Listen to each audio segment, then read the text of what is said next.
Microsoft CEO సత్య నాదెళ్లతో CM Revanth Reddy సమావేశమయ్యారు. IT శాఖ మంత్రి శ్రీధర్ బాబు, ప్రభుత్వ ప్రధాన కార్యదర్శి శాంతి కుమారితో కలిసి బంజారాహిల్స్లోని సత్య నాదెళ్ల నివాసానికి చేరుకున్న సీఎం ఆయనతో ప్రత్యేకంగా భేటీ అయ్యారు. స్కిల్ యూనివర్సిటీ గురించి ఆయనతో చర్చించినట్లు సమాచారం.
రైతు బంధు ఇవ్వాలన్న సోయి ప్రభుత్వానికి లేదని ఎమ్మెల్సీ కవిత ఆగ్రహం వ్యక్తం చేశారు. నిజామాబాద్ జిల్లా బీఆర్ఎస్ పార్టీ కార్యాలయంలో విలేకరుల సమావేశం నిర్వహించారు. ఈ సందర్భంగా మాట్లాడుతూ కేసీఆర్ కన్నబిడ్డలను చూసుకున్నట్లుగా ప్రజలను చూసుకున్నారన్నారు. కానీ కాంగ్రెస్ పార్టీ ప్రజలను మోసం చేసి అధికారంలోకి వచ్చిందని, రైతు బంధు ఇవ్వాలన్న సోయి ప్రభుత్వానికి లేదని మండిపడ్డారు. రైతు కూలీలకు కూడా సాయం చేస్తామన్న ప్రభుత్వం ఇప్పటికీ ఏం చేయలేదన్నారు. రాష్ట్రంలో మహిళలకు భద్రత లేదని, రాష్ట్రంలో ప్రతి 3 గంటలకు మహిళలపై అత్యాచారం జరుగుతోందని ఆందోళన వ్యక్తం చేశారు. ప్రతి 5 గంటలకు ఒక మహిళ కిడ్నాప్ అవుతోందని, మహిళా భద్రత కోసం కేసీఆర్ షీ టీమ్స్ ఏర్పాటు చేశారని గుర్తు చేశారు.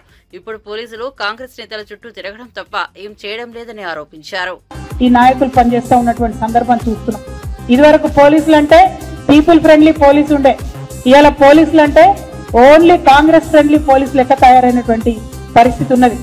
ఎంత దారుణంగా మనకి ఇలా క్రైమ్ రేట్ పెరిగిందన్న విషయం చూస్తుంటే నిజంగా ఎట్లుండే నా తెలంగాణ, ఎట్లయిపోయింది నా తెలంగాణ అని బాధ అవుతున్నది.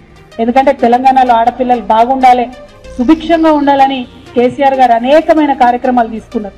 ఇవాళ కార్యక్రమాలకు అన్నిటికీ తూట్లు పొడిచి కనీస భద్రత ఆడపిల్లలకు లేకుండా ఈ సీఎం చేయడం అన్నది నిజంగా దారుణం. మేము సీఎం రేవంత్ రెడ్డి గారిని ప్రశ్నిస్తా ఉన్నాం. ఆడపిల్లల భద్రత విషయంలో మీరు ప్రత్యేక సమీక్ష పెట్టండి. ఇది వాస్తవమేనా? మొన్న మీ డీజీపీ గారు ఇచ్చినటువంటి లెక్కలే మేము చెప్తా ఉన్నాం. డీజీపీ గారు ఏం చెప్పిండ్రు? ఈ రాష్ట్రంలో 9.87% కేసులు పెరిగినాయి. మొత్తం ఈ ఏడాదిలో 2,34,158 కేసులు నమోదైనాయి. అందులో దాదాపుగా 3,000 అంటే 2,945 అత్యాచారాల కేసులు, అట్లానే మొత్తం మహిళలపై దాడులు, వేధింపులు ఇవన్నీ కలుపుకుంటే 19,922 కేసులైనాయి మహిళల మీద. అంటే ఎంత భయంకరమైన పరిస్థితి ఉందో ఒక్కసారి మనం ఆలోచించుకోవాలి.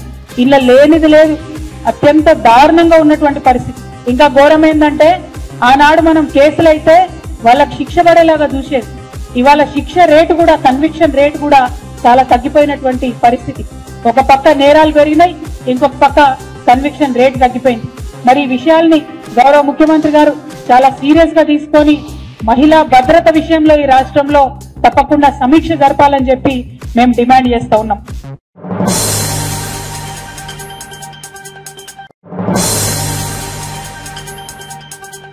Welcome to news alerts. దివంగత మాజీ ప్రధాని మన్మోహన్ సింగ్ ఆర్థిక సంస్కరణల రూపశిల్పి అని తెలంగాణ సీఎం రేవంత్ రెడ్డి కొనియాడారు. మన్మోహన్ మృతి నేపథ్యంలో తెలంగాణ శాసనసభ ప్రత్యేక సమావేశంలో ఆయన సంతాప తీర్మానం ప్రవేశపెట్టి మాట్లాడారు. మన్మోహన్ సింగ్ దేశానికి విశిష్ట సేవలు అందించారని రేవంత్ గుర్తు చేశారు. కేంద్ర ఆర్థిక శాఖ సలహాదారుగా, ఆర్బీఐ గవర్నర్ గా పనిచేశారని చెప్పారు. ప్రణాళిక సంఘం డిప్యూటీ చైర్మన్ గా, కేంద్ర ఆర్థిక మంత్రిగా, ప్రధానిగా దేశానికి సేవలు అందించారని పేర్కొన్నారు.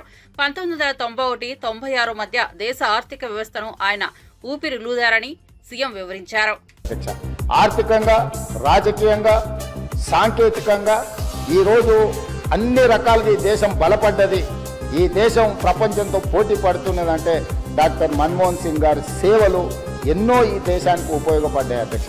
అలాంటి గొప్ప నాయకుడిని కోల్పోయిన సందర్భంగా ఈరోజు తెలంగాణ శాసనసభ తమరి నాయకత్వంలో ఒకరోజు సమావేశాలను ఏర్పాటు చేసి రాజకీయాలకు అతీతంగా ఎన్ని విషయాలలో మనకు భిన్న అభిప్రాయాలు ఉన్నా ఈ దేశంలో ఉండే 140 కోట్ల ప్రజలకు అన్ని రాజకీయ పార్టీలు, అన్ని సంఘాలు, ఆర్ఎస్ఎస్ నుంచి ఆర్ఎస్యు వరకు, కమ్యూనిస్టుల నుంచి ఈరోజు మిగతా రాజకీయ పార్టీల వరకు ఎవరిని తీసుకున్నా ఈరోజు మన్మోహన్ సింగ్ గారి పట్ల ఏకాభిప్రాయమే వ్యక్తం చేయాల్సిన సందర్భం అధ్యక్ష. అందుకే మీ అందరి తరఫున సభలో అందరి సభ్యుల సంపూర్ణ సహకారంతో డాక్టర్ మన్మోహన్ సింగ్ గారికి భారతరత్న ఇచ్చి వారి గౌరవాన్ని ఏ పదవులైనా ఏ హోదాలైనా వాటికే వన్నే తీసుకొచ్చింది మన్మోహన్ సింగ్ గారు. అందుకే ఈరోజు వారికి భారతరత్న ఇవ్వాలని తమరి ముందు ఈ సభలో సభ్యులందరి ఆమోదం కోరుతూ ఈ తీర్మానాన్ని ప్రవేశపెట్టిన.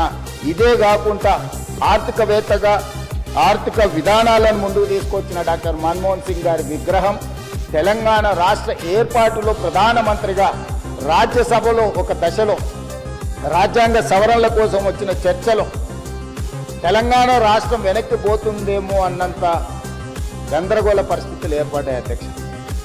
ఆ సమయంలో ఇష్టమైన పరిస్థితిలో వ్యూహాత్మకంగా చతురతతో డాక్టర్ మన్మోహన్ సింగ్ గారు రాజ్యసభలో వెళ్ళి ప్రకటన చేయడంతో ఈరోజు మన సర్వస్వతంత్ర తెలంగాణ రాష్ట్రంగా మనం ఏర్పడడమే కాకుండా 10 సంవత్సరాలు పూర్తి చేసుకొని తెలంగాణ రాష్ట్రంలో మనం పరిపాలన కొనసాగిస్తున్నాం.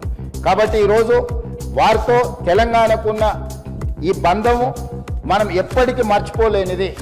కాబట్టి ఈరోజు తమరి అనుమతితోటి ఫైనాన్షియల్ డిస్ట్రిక్ట్లో ఒక మంచి ప్లేస్లో డాక్టర్ మన్మోహన్ సింగ్ గారి విగ్రహావిష్కరణ చేసుకోవడం ద్వారా శాశ్వతంగా మనము వారి వర్ధంతులు, జయంతులు, వారి జ్ఞాపకాలు శాశ్వతంగా తెలంగాణ ప్రజల గుండెల్లో పదిలమై ఉండే విధంగా ఇంకేదైనా తెలుగు రాష్ట్రాల్లో 90% ప్రాజెక్టులు టీడీపీ హయాంలో చేపట్టినవేనని ఏపీ సీఎం చంద్రబాబు తెలిపారు. దాదాపు అన్ని ప్రాజెక్టులు టీడీపీ అధికారంలో ఉన్నప్పుడే చేపట్టామన్నారు. రాష్ట్ర సచివాలయంలో నిర్వహించిన మీడియా సమావేశంలో చంద్రబాబు మాట్లాడారు. మాజీ ప్రధాని ఇందిరాగాంధీ సమక్షంలో తెలుగు గంగా ప్రాజెక్టుపై ఒప్పందం జరిగిందని గుర్తు చేశారు. అప్పట్లో శ్రీశైలం నుంచి కెనాల్ ద్వారా తెలుగు గంగకు నీళ్లు ఇవ్వడానికి ఎన్టీఆర్ సిద్ధమని చెప్పారన్నారు. అలా రాయలసీమకు తెలుగు గంగ నీళ్లు తీసుకొచ్చినట్లు గుర్తు చేశారు. అయితే కండిషన్ మాత్రం అండర్ గ్రౌండ్ పైపు కాదు, కెనాల్ ద్వారా నీళ్లు ఇస్తామని. అక్కడి నుంచి రాయలసీమలో ఫస్ట్ టైం తెలుగు గంగ ద్వారా నీళ్లు తీసుకొచ్చిన వ్యక్తి ఎన్టీ రామారావు గారు. ఈరోజు ఏ ప్రాజెక్టులైనా మీరు తీసుకుంటే అటు తెలంగాణ కానీ మిగిలిన రాష్ట్రంలో కానీ 90% ఆఫ్ ది ప్రాజెక్ట్స్ తెలుగుదేశమే స్టార్ట్ చేసాం, తెలుగుదేశం పార్టీనే పూర్తి చేస్తున్నాం. గండికోట కావచ్చు, లేకుంటే సోమశిల కావచ్చు, కందలేరు కావచ్చు. సోమశిల అయితే ఎక్స్పాన్షన్ ఎన్టీ రామారావు గారు పెట్టింది. ఇలాంటి అనేక ప్రాజెక్ట్స్, లిఫ్ట్ ఇరిగేషన్లు కానీ ప్రాజెక్ట్స్ కానీ ఇవన్నీ ఆ రోజు చేశాం. తర్వాత 2014 బైఫర్కేషన్ సమయంలో కాంగ్రెస్ పార్టీ పోలవరాన్ని నేషనల్ ప్రాజెక్టుగా పెట్టడం. అప్పుడు నేను కూడా ఆలోచించిన తర్వాత ఆ రోజు కూడా మీరు చూస్తే మేజర్ డెసిషన్ తీసుకొచ్చాం. 7 మండలాలు తెలంగాణలో ఉండే మండలాల్ని నేను ఎన్నికైన వెంటనే ప్రధానమంత్రి గారికి చెప్పి ఈ 7 మండలాలు మాకు ఇస్తే తప్ప నేను ప్రమాణ స్వీకారం చేయను, ఇది ఇవ్వకపోతే 2 రాష్ట్రాలు ఉంటాయి, మళ్ళీ పర్మిషన్ అంటే పర్మిషన్ రాదు, సబ్మర్జెన్స్ వస్తుంది, దీంతో ప్రాజెక్టు పూర్తిగా నిర్వీర్యం అయిపోతుంది, పేపర్ మీద ఉంటుందని చెప్పి గట్టిగా చెప్పి చరిత్రలో మొట్టమొదటిసారిగా మీరు చూస్తే 7 మండలాలకు ఇవ్వడానికి ఒక ఆర్డినెన్స్ తీసుకొచ్చి ప్రెసిడెంట్ ఆఫ్ ఇండియా సంతకం పెట్టిన తర్వాత పార్లమెంటు సమావేశాలు పెట్టారు ఎంపీని ఇంట్రడ్యూస్ చేయడానికి. అది తెలుగుదేశం పార్టీ చరిత్రలో ఒకసారి చూస్తే గోటితో పోయేదాన్ని గొడ్డలి దాకా తెచ్చుకున్నారు. అభిమాని మృతి చెందిన తర్వాత వెంటనే వాళ్ళ ఇంటికి వెళ్లి పరామర్శించాలి. ఈ విషయంలో మానవతా దృక్పథంలో లోపించినట్లయిందంటూ సంధ్యా థియేటర్ తొక్కిసలాట, అల్లు అర్జున్ అరెస్టు ఘటనలపై ఆంధ్రప్రదేశ్ డిప్యూటీ సీఎం పవన్ కళ్యాణ్ తొలిసారిగా స్పందించారు. అల్లు అర్జునే కాదు టీం అయినా సంతాపం తెలపాల్సిందే. సీఎం రేవంత్ రెడ్డి పేరు చెప్పలేదని అల్లు అర్జున్ అరెస్ట్ చేశారడం సరికాదంటూ పవన్ కళ్యాణ్ పేర్కొన్నారు. రేవంత్ రెడ్డి ఆ స్థాయి దాటిన బలమైన నేత అంటూ పవన్ కళ్యాణ్ సంచలన వ్యాఖ్యలు చేశారు. బండి స్థానంలో రేవంత్ ఉన్నా అలాగే అరెస్టు చేస్తారంటూ పేర్కొన్నారు. చట్టం ఎవరికీ చుట్టం కాదని ఈ విషయాన్ని గుర్తు చేసుకోవాలంటూ పవన్ కళ్యాణ్ వ్యాఖ్యానించారు. ఆయన మీడియాతో చిట్ చాట్ గా మాట్లాడిన పవన్ కళ్యాణ్ పలు కీలక వ్యాఖ్యలు చేశారు. సినీ పరిశ్రమ అభివృద్ధికి రేవంత్ రెడ్డి కృషి చేశారని పవన్ కళ్యాణ్ పేర్కొన్నారు.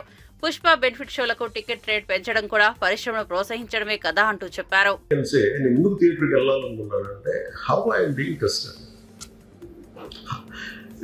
ఫిల్మ్ బాగాలేకపోతే తిడతారు, ఫిల్మ్ బాగున్నప్పుడు I want to feel the appreciation. స్తుతి కావాలి. Even for God you have to say you are great. అలాగే the ultimate, if you write an article, ఒకసారి హరిప్రసాద్ గారు చక్రవర్తి గారు రాస్తున్నప్పుడు మీరు ఈ ఆర్టికల్ చాలా బాగున్నారు. Since appreciation is a part and parcel of any work. So if a hero goes to theatre, it means he wants to see how his work is being appreciated. That gives him a sense of, no matter you give them 1,000 crores, 100 crores, it doesn't matter. That appreciation is very well kept. You cannot put a price tag on it.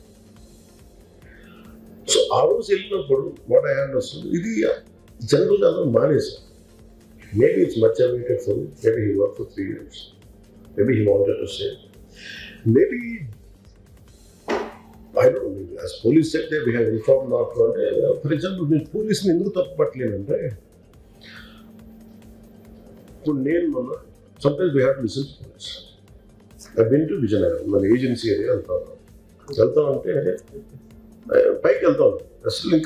village after 4 kilometers, I said, sir, please.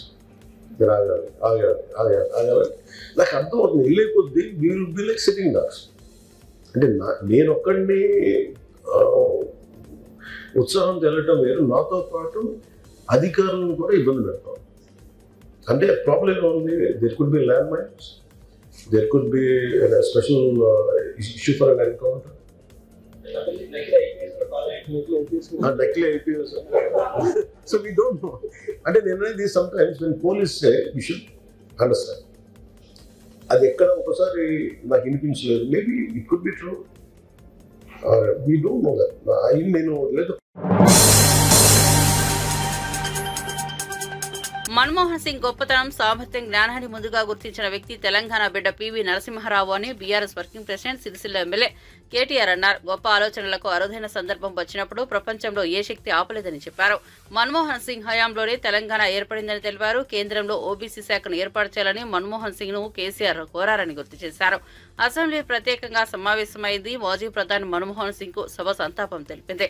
ఈ సందర్భంగా కేటీఆర్ మాట్లాడుతూ దివంగత మాజీ ప్రధాని మన్మోహన్ సింగ్ కు నివాళులర్పించే సందర్భంగా CM Revanth Reddy ప్రవేశపెట్టిన సంతాప తీర్మానానికి బీఆర్ఎస్ తరపున పూర్తిగా మద్దతిస్తున్నామన్నారు. మన్మోహన్ సింగ్ కు భారతరత్న ఇవ్వాలనే ప్రతిపాదనతో సంపూర్ణంగా ఏకీభవిస్తున్నామన్నారు.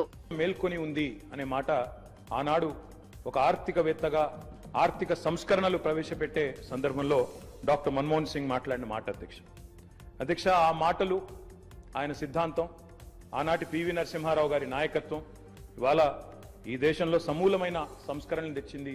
ఈ దేశంలో ఎన్నో రకమైన విప్లవాత్మకమైన మార్పులు కూడా వచ్చినాయి అధ్యక్ష. కేవలం 15 రోజులు మాత్రమే ఫారెక్స్ నిలువలు ఉన్న ఆనాటి పరిస్థితి నుంచి మొత్తం ప్రపంచం అంతా ఆశ్చర్యపోయే స్థాయికి దేశాన్ని పరిగెత్తించిన ఆర్థిక సంస్కరణ శీలి డాక్టర్ మన్మోహన్ సింగ్. అనవసరపు డాంబికాలు, అనవసరపు ఆర్భాటాలు లేకుండా, హడావుడి లేకుండా సింపుల్ లివింగ్, హై థింకింగ్ అనే మాటకి పర్యాయ పదంగా డాక్టర్ మన్మోహన్ సింగ్ అని మనం చెప్పుకోవచ్చు అధ్యక్ష. Loyalty is a very rate. Loyalty అనేది, విశ్వాసం అనేది ఇవాళ రాజకీయాల్లో చాలా అరుదైన పదం అధ్యక్ష. అట్లాంటిది తనకు అండగా నిలబడ్డ మరి కాంగ్రెస్ పార్టీకి జీవితాంతం సేవలు అందించిన ఒక మహానుభావుడు డాక్టర్ మన్మోహన్ సింగ్. ఎందుకంటే ఒక ఆర్థిక మంత్రిగా, తర్వాత ప్రధానమంత్రిగా 10 ఏళ్ల పాటు పనిచేసి మరి పూర్తి స్థాయిలో ఆ పార్టీ అధికారం కోల్పోయిన తర్వాత కూడా అంతే స్థాయిలో నమ్మకంగా, ఇందాక ముఖ్యమంత్రి గారు చెప్పినట్టు అవసరమైతే ప్రజాస్వామిక నిరసన కార్యక్రమాల్లో కూడా ఆ పార్టీ తరఫున ఒక సభ్యుడిగా పాల్గొన్న ఒక అభ్యుదయవాది, ఒక నిరాడంబర మనిషి డాక్టర్ మన్మోహన్ సింగ్. అధ్యక్ష, ఆయన ప్రధానమంత్రిగా ఉన్న కాలంలోనే మా నాయకుడు, మా పార్టీ అధ్యక్షులు, తెలంగాణ తొలి ముఖ్యమంత్రి కేసీఆర్ గారు దాదాపు ఒక సంవత్సరన్నర కాలం పాటు వారి కేబినెట్లో మంత్రిగా కూడా పనిచేశారు. అధ్యక్ష, మంత్రిగా పనిచేసే క్రమంలో ఆనాడు 2004లో కాంగ్రెస్ పార్టీతో పొత్తు పెట్టుకొని మరి ఆనాడు ఎన్నికల్లో గెలిచిన తర్వాత కేబినెట్లో భాగస్వామ్య పక్షాలను కూడా ఆహ్వానించి కేసీఆర్ గారి కేబినెట్ మంత్రిగా తీసుకున్న తర్వాత వెంటనే ఒక చిన్న చిక్కు సమస్య వచ్చింది. అధ్యక్ష, కేసీఆర్ గారికి పోర్ట్ఫోలియో ఆనాడు షిప్పింగ్ పోర్ట్ఫోలియో ఇవ్వడం జరిగింది. ఇస్తే వెంటనే డిఎంకే వాళ్ళు ప్రధాన భాగస్వామ్య పక్షం యూపీఏలో వాళ్ళు వెంటనే అభ్యంతరం లేవనెత్తినారు. మీరు మాకు కమిట్మెంట్ ఇచ్చారు, మాకు ప్రామిస్ ఇచ్చారు, మీరు వెంటనే. రాష్ట్రంలోని కాంగ్రెస్ ప్రభుత్వం ఏ బిల్లు మంజూరు కావాలన్నా 8 నుండి 14% కమిషన్లు దండుకుంటోందని కేంద్ర హోంశాఖ సహాయ మంత్రి బండి సంజయ్ కుమార్ ఆరోపించారు. కాంగ్రెస్ కేబినెట్ లో కొందరు నిజాయితీ మంత్రులు ఉన్నారని, వారికి ఈ విషయం ఏమాత్రం నచ్చడం లేదన్నారు. ఈ కమిషన్లపై కాంగ్రెస్ పార్టీలోనే అంతరుద్యం నడుస్తోందని, ఎప్పుడైనా ఈ కమిషన్ల భాగోతం బద్దలు కావచ్చని మీడియాతో చెప్పారు. కమిషన్ల మోసులో పడే ఢిల్లీ కాంగ్రెస్ నేతలకు కప్పం కడుతూ తమ సీటును కాపాడుకోవడానికి కాంగ్రెస్ పాలకులు పరిమితయ్యారనే తప్ప ప్రజా సమస్యలను పూర్తిగా గాలి కొదిలేశారని మండిపడ్డారు. ఇద్దరు ముగ్గురు ముఖ్య నాయకులు ఉన్నారు. ఈ బిల్లు పేమెంట్ చేయడానికి కాంగ్రెస్ పార్టీ ఒక ముగ్గురు పెట్టుకున్నది, ముగ్గురు సీనియర్ మంత్రులు పెట్టుకున్నారు. చెప్తే వాళ్ళ పేరు కూడా బయట పెడతాం, వాళ్ళ పేరు కూడా మొత్తం వాళ్ళ మీద రిపోర్ట్ మొత్తం తయారు చేస్తున్నాం. మేము కూడా ఈ ముగ్గురు మంత్రుల రిపోర్ట్ మొత్తం తయారు చేస్తున్నాం, రిపోర్ట్ తెప్పిస్తున్నాం. ఆ మంత్రుల బండారం కూడా పక్కా బయట పెడతాం. మేము 18% నుంచి 14% పోయింది. 14% కమిషన్ ఇచ్చినటువంటి వ్యక్తులకు మాత్రమే బిల్ పేమెంట్ జరుగుతున్నది. సచివాలయము, మంత్రుల ఆఫీసులు, పేషీలు అన్ని అడ్డగా మారినాయి. వాళ్ళ బ్రోకర్లను పట్టుకొని 14% ఎవరైతే కమిషన్ ఇస్తారో వాళ్ళకి అందరు బిల్ పేమెంట్స్ అవుతున్నాయి. వీళ్ళు ఏం చేస్తారు, ఈ పైసలు ఇసుకపోయి ఢిల్లీలో పైసలు ఇవ్వాలి. ఢిల్లీ అధినాయకత్వానికి నెల పోయి కప్పం కట్టుకొని రావాలి. ఇక్కడ కమిషన్ దొరుకుతున్నారు, పర్సెంటేజ్ తీసుకుంటున్నారు, ఢిల్లీలో పైసలు కట్టేస్తున్నారు, వాళ్ళ కుర్చీలను కాపాడుకునే ప్రయత్నం చేస్తున్నారు.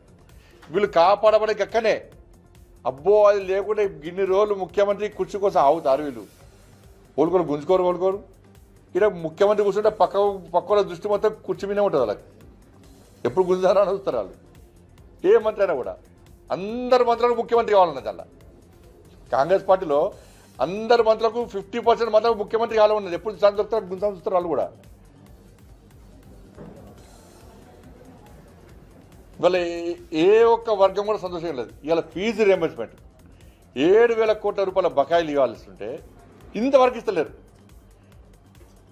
ప్రతి రాజకీయ నాయకుడి దగ్గరికి రోజు 2-3 స్టూడెంట్స్ వస్తున్నారు. సార్ ఫీజు రియంబర్స్మెంట్ ఇస్తలేరట, మమ్మల్ని ఫీజు అడుగుతున్నారు, మా చదువు అయిపోయింది, మా సర్టిఫికేట్ ఇస్తలేరు, మేము ఎట్లా బతకాలి అంటున్నారు. యాజమాన్యాలు కూడా పోయి రాజకీయ నాయకులను కలుస్తున్నారు. మా స్కూళ్ళను, మా విద్యా సంస్థలు నడిపే పరిస్థితి లేదు, కరెంటు బిల్లు కట్టలేని పరిస్థితి ఉన్నది, జీతాలు ఇవ్వలేని పరిస్థితి ఉన్నది, మేము విద్యా సంస్థలు ఎట్లా నడపాలని చెప్పి వాళ్ళు మొత్తుకుంటున్నారు. వాళ్ళు ఫీజు రియంబర్స్మెంట్ కూడా ఇచ్చే పరిస్థితి లేదు. ఆరోగ్యశ్రీ పైసలు లేకుంటే ఆరోగ్య సెంటర్ని మెడవ. మాజీ ప్రధాని మన్మోహన్ సింగ్ మరణంపై కాంగ్రెస్ రాజకీయం చేస్తోందని కేంద్ర మంత్రి బీజేపీ రాష్ట్ర అధ్యక్షుడు కిషన్ రెడ్డి ఆరోపించారు. మన్మోహన్ సింగ్ మరణం దేశానికి తీరని లోటు అని అన్నారు. ఆయనను కలిసే అవకాశం తనకు దక్కిందని తెలిపారు. మన్మోహన్ సింగ్ చేసిన సేవలు ఎవరూ మర్చిపోరు, కాంగ్రెస్ రాజకీయాల కోసం ఉపయోగించుకోవడం దురదృష్టకరం, సంస్కారహీనమని విమర్శించారు. వాజ్పేయి అంత్యక్రియలు ఎలా జరిగాయో అలానే మన్మోహన్ సింగ్ చేయాలని కేంద్ర ప్రభుత్వం నిర్ణయించింది. ఆ బాధ్యతలను అమిత్ షాకు అప్పగించారని తెలిపారు. అంతేకాకుండా స్మారక కేంద్రం ఏర్పాటు చేయాలని కూడా నిర్ణయం తీసుకుందని అన్నారు. రాహుల్ గాంధీ ప్రతి విషయాన్ని రాజకీయం చేయాలని అనుకోవడం బోర్లా పడటం పరిపాటి అయిందని కిషన్ రెడ్డి విమర్శించారు. కాకుండా వాజ్పేయి గారికి ఏ రకంగానైతే మరి వారి యొక్క స్మారక కేంద్ర నిర్మాణం చేయడం జరిగిందో అదేవిధంగా మన్మోహన్ సింగ్ గారు కూడా చేయాలని చెప్పి వారు స్వర్గస్థులైనటువంటి 3 గంటల లోపే నిర్ణయం తీసుకోవడం జరిగింది. దీనికి సంబంధించి మన్మోహన్ సింగ్ గారు సత్యమన్తో మాట్లాడి దీనికి ఒక ట్రస్ట్ ఏర్పాటు చేయాల్సి ఉంటుంది. గతంలో అందరికి సంబంధించి కూడా ట్రస్ట్ల ద్వారానే ఈ యొక్క స్మారక కేంద్రాలు నిర్వహించాము. కాబట్టి నిర్మాణం చేయాలంటే ట్రస్ట్ మీరు ఎవరెవరు పెట్టుకుంటారో వెంటనే అంత్యక్రియలు అయిపోయిన తర్వాత నిర్ణయం తీసుకోండి.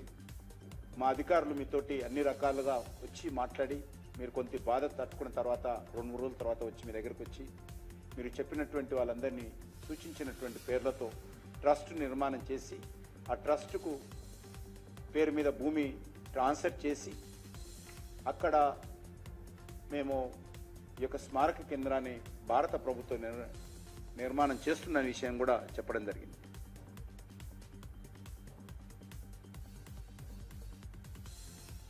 అంతేకాకుండా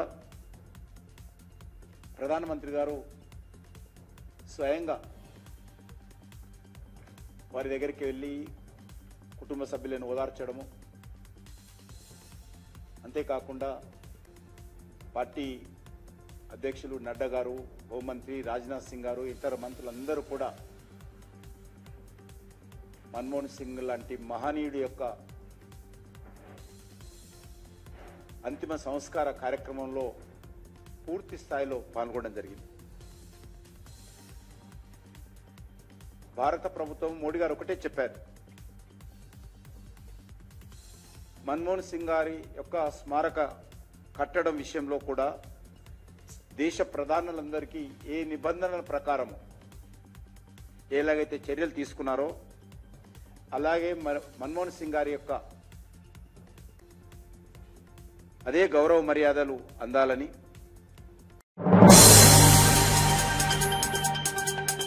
సినిమా పాటల విషయంలో పోకడ మారాల్సిన అవసరం ఉందని సినీ గేయ రచయిత అనంత శ్రీరామ్ అభిప్రాయపడ్డారు. విజయవాడలో జరిగిన 6వ ప్రపంచ తెలుగు మహాసభలో ఆయన ప్రసంగించారు. ప్రేమ గురించి తప్ప ఇతర పాటలు సినిమాల్లో ఉండట్లేదని అసంతృప్తి వ్యక్తం చేశారు. సినిమాల కోసం కాకుండా అప్పుడప్పుడు తన సంతృప్తి కోసం కొన్ని పాటలు రాసుకుంటానని చెప్పారు.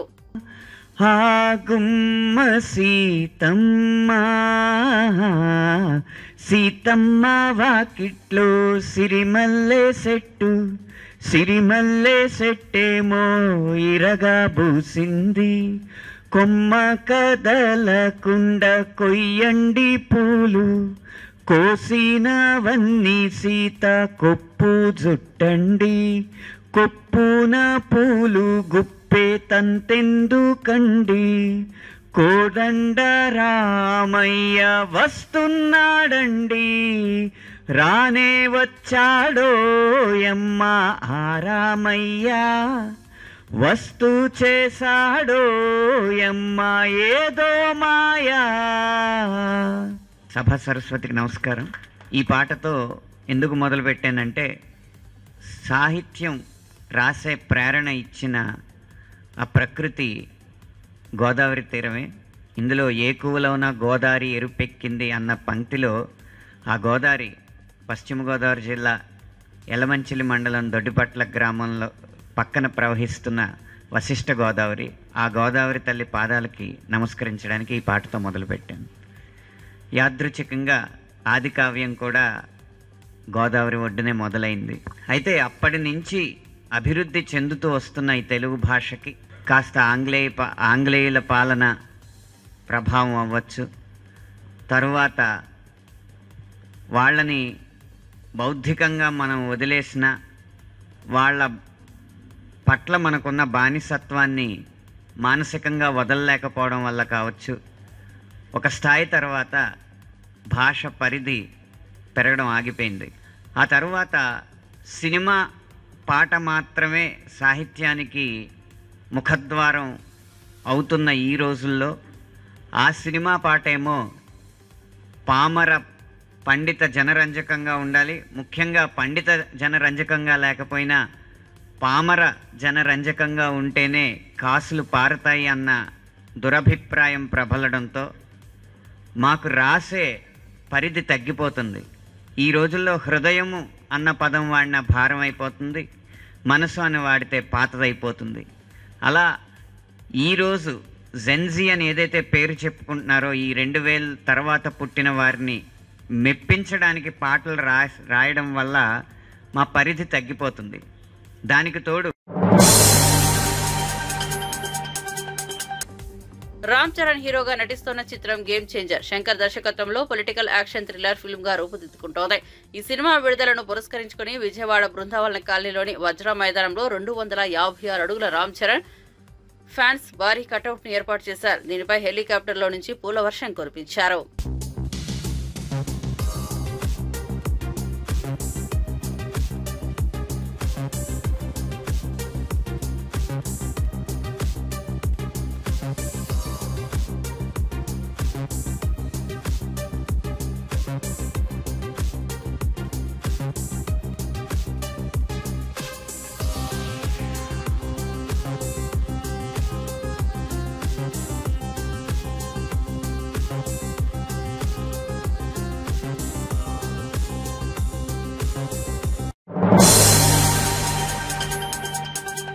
టీమిండియా క్రికెటర్ నితీష్ కుమార్ రెడ్డి స్వగ్రామం విశాఖ జిల్లా తుంగ్లంలో సంబరాలు అంబరానంటాయి. నితీష్ తన తొలి సెంచరీ వేయడంతో గ్రామంలో పండుగ వాతావరణం నెలకొంది. ఈ సందర్భంగా Gajuwaka MLA Palla Srinivasarao cake cut చేసి హర్షం వ్యక్తం చేశారు. తమ నియోజకవర్గానికి చెందిన యువ ఆటగాడు దేశ ఖ్యాతిని పెంచాడని ఆనందం వ్యక్తం చేశారు.